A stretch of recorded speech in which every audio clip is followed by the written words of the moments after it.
안녕하십니까. 저작거리에서 바라본 20세기 예술.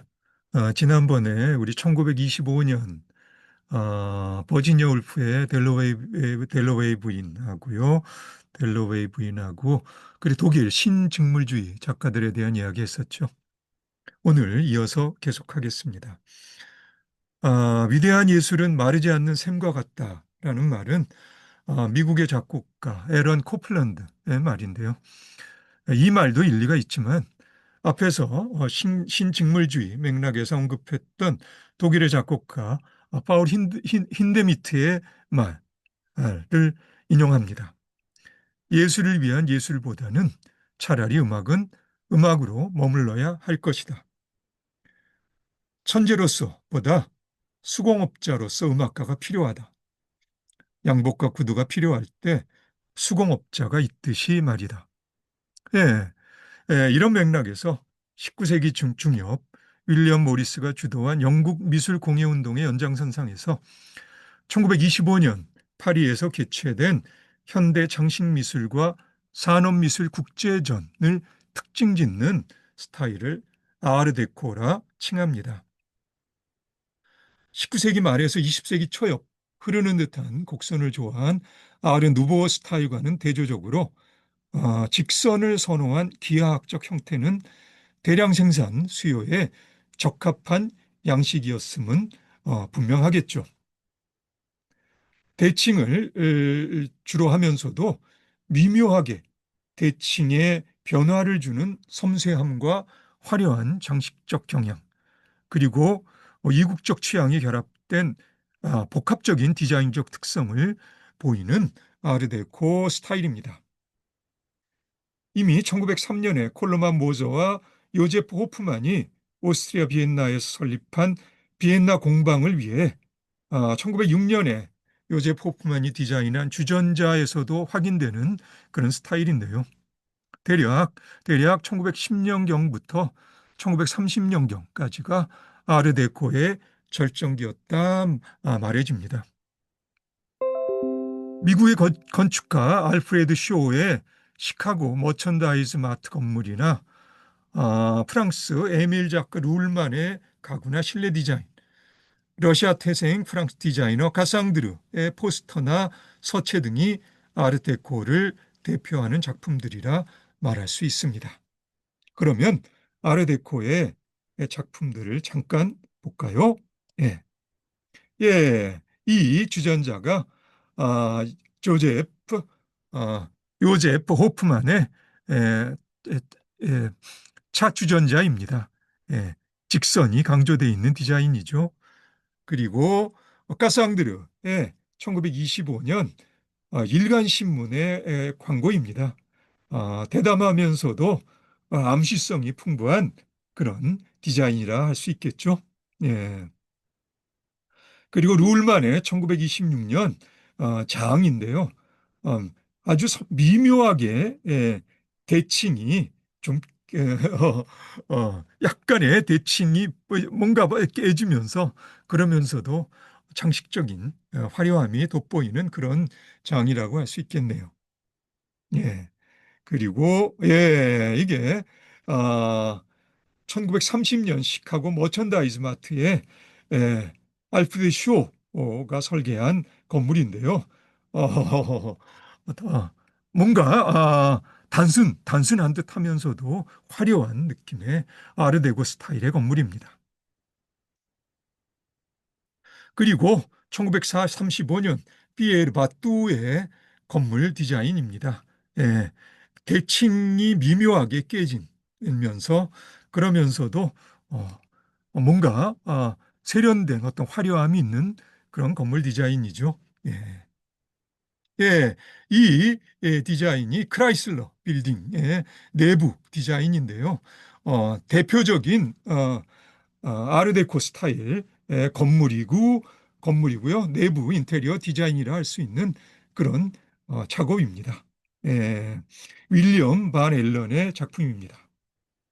예, 그리고 1937년경의 디자인, 아, 아, 라디오, 아르데코 스타일의 매력적인 디자인입니다. 예, 균형은 미묘하게 깨트리고 있죠. 예,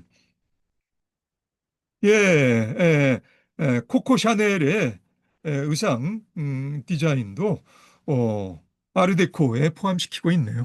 예, 그리고 꽃병입니다. 다음 상표입니다. 그리고 어, 이거는 거울 디자인인데요. 프란츠 하게나우의 디자인입니다. 1930년경 디자인이고요. 클럽 의자는 아르데코 스타일이라기에는 조금 곡선이 주로 쓰이긴 했는데요. 근데 아르데코 스타일로 포함시킨 내가 앉고 싶었던 의자라서 여기 포함시켰습니다. 이렇게 간단하게 아르데코 스타일을 잠깐 살펴보았습니다. 1925년 미국 소설가 스콧 피츠제럴드가 위대한 개츠비를 출간하는데요.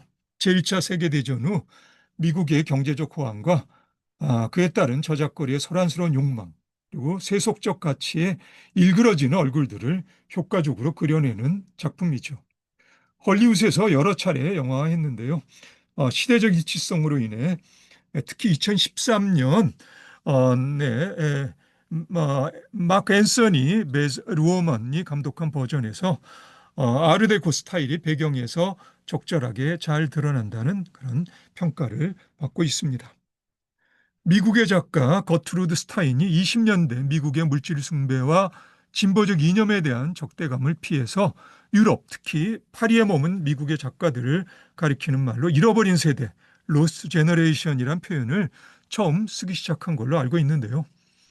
점차로 제1차 세계대전을 겪는 젊은 세대 전반을 가리키는 말로 확대 사용됩니다. 잃어버린 세대란 표현은 1926년 출간된 소설 태양은 다시 떠오른다에서 어니스트 해밍웨이의 서두 인용으로 유명해지고요. You are all a lost generation 이란 서두 인용입니다. 해밍웨이나 피츠제럴드와 함께 미국 소설가 토마스 울프나 미국의 시인 도로시 파커 등도 잃어버린 세대의 작가로 분류되죠. 한편 미국의 작가 시어도 드라이저가 1906년 실화를 바탕으로 미국 저작거리의 물질적 욕망이 어떻게 한 젊은이를 파국으로 몰아가는지 다큐적 시선으로 파헤친 소설 아메리카의 비극을 1925년에 출간합니다. 그리고 소련 영화 감독 세르게이 에이젠슈제인이 1930년 미국에 체류 중 아메리카의 비극을 영화하고 싶어 했는데요. 뜻을 이루지는 못합니다. 에이젠슈제인은 1925년 영화 전함 포테킴을 발표하고요. 혁신적이고 대담한 몽타주 기법으로 세계적으로 큰 주목을 받죠. 몽타주 기법이란 영화의 장면들을 다양한 방식으로 결합시켜 관객들 내면의 증폭적인 효과를 걷어내는 그런 작업이라 할 수 있는데요. 전함 포테키는 1905년 수병들에 대한 불합리한 처우가 원인이 되어 실제로 벌어졌던 전함 포텐킨호의 반란 사건을 토대로 수병들의 반란이 항구 도시 오데사 시민들의 지지와 더 나아가 진압 함대의 지지까지 끌어내는 과정을 담은 영화입니다. 그런데 정작 영화는 소련에서 상영 시 그 실험적인 기법으로 저작거리 보통 사람들의 지지를 끌어내지는 못했다 하네요.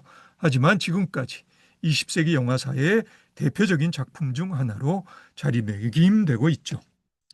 대략 1900년경부터 1929년 미국 증권시장의 붕괴까지를 배경으로 재주의 흥청망청함과 자본주의가 초래한 물질주의와 배금주의에 갇힌 미국의 저작거리 보통 사람들, 그러니까 잃어버린 세대들이 겪는 가치관의 혼란과 욕망의 좌절은 포르투갈계 아버지의 사생아로 태어난 미국의 소설가 존 도스 페소스가 1930년부터 36년에 걸쳐 펴낸 미국 3부작에서 잘 드러납니다.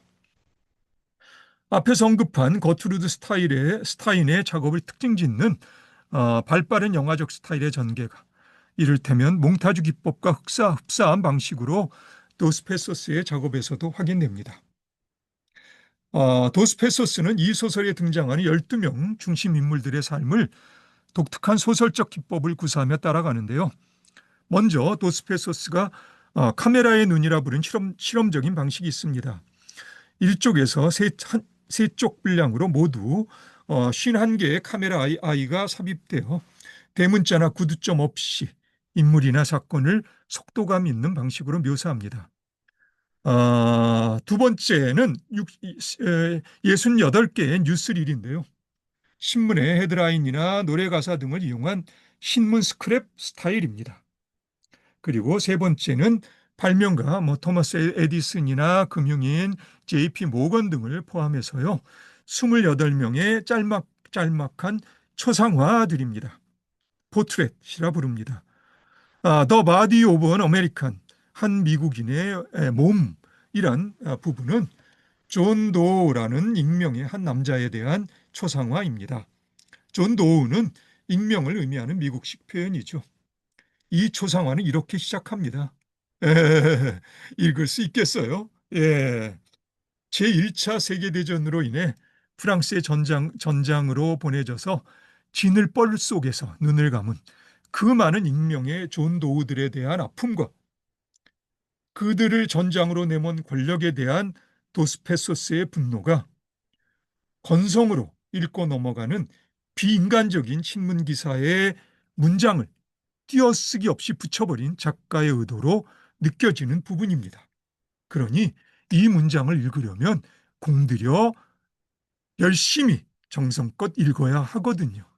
예, 존,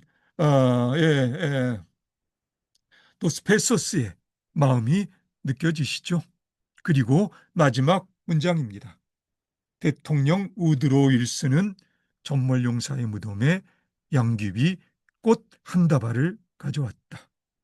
예, 도스페소스는요, 우드로 윌슨의 제1차 세계대전 참전에 대해서 아주 대단히 못마땅한 심사를 이 소설 속에서도 여기저기에서 표현하고 있습니다. 예, 그럼 오늘은 여기까지 할까요? 예, 오늘도 수고 많으셨고요. 그럼 우리 다음에 1926년으로 다시 봅시다. 오늘도 수고 많으셨습니다. 다음에 다시 봅시다.